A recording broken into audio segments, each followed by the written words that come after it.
Hi, it's Carter from Constitutional Rights PAC, CR PAC, Carter of CR PAC, and I'm going to keep this short today because my locale pretty much says it all when it comes to what I want to discuss with you, okay? I am at the Memorial Garden in York, Pennsylvania, okay?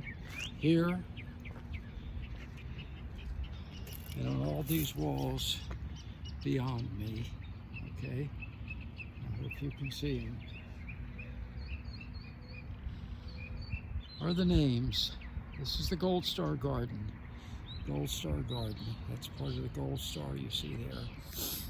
These are the names of those killed in America's wars over the years from York, Pennsylvania. It's very sad. It's a very sobering place. Particularly right now when we find that Mikey Johnson is considering caving in to chicken hawk toxic Joe Biden and sending another $68 billion to feed the war coffers in Ukraine. Oh, it's okay because Biden has already told us that it's money. The Gold Star for the mothers of these young people who died in the wars. Biden told us it's okay. We get 60% of the money comes back to our arms manufacturers. What in the hell? It's okay to feed a war machine as long as we make money on it. Not the way we usually like to do things in America, Toxic Joe.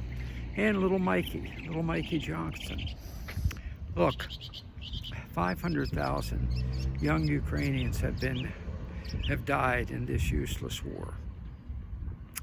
It's obvious now, to me it was obvious 2 years ago from the beginning, that Ukraine cannot and will not win. They will simply continue sending more of their men and women. I was going to say young, but now they're drafting them over 40 years old into the meat grinder for the United States in order to feed the industrial military complex. And in Ukraine, frankly, to keep Zelensky in power, the little clown.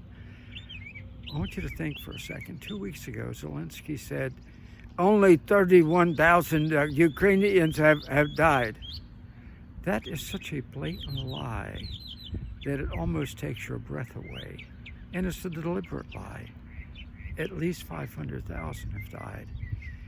But keep in mind, you're talking about an actor to them. So to him, it was just reciting a line that Toxic Joe and the war machine in America, Great Britain, and France had given him. Germany had given him.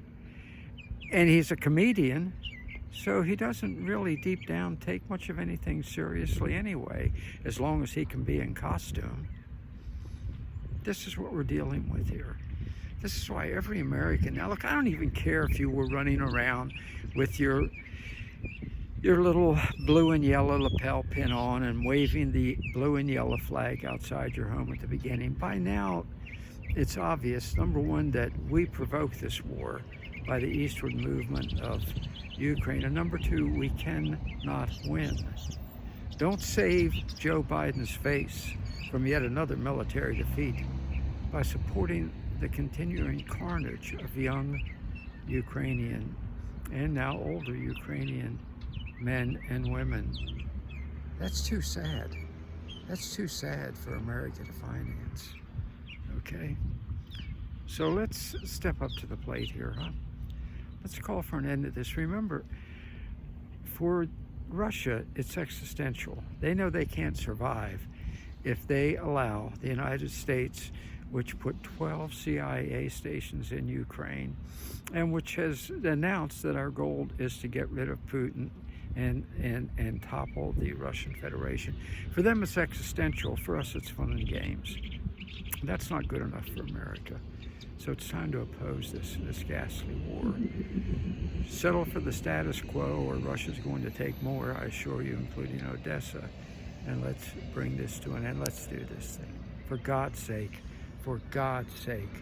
let's do this thing.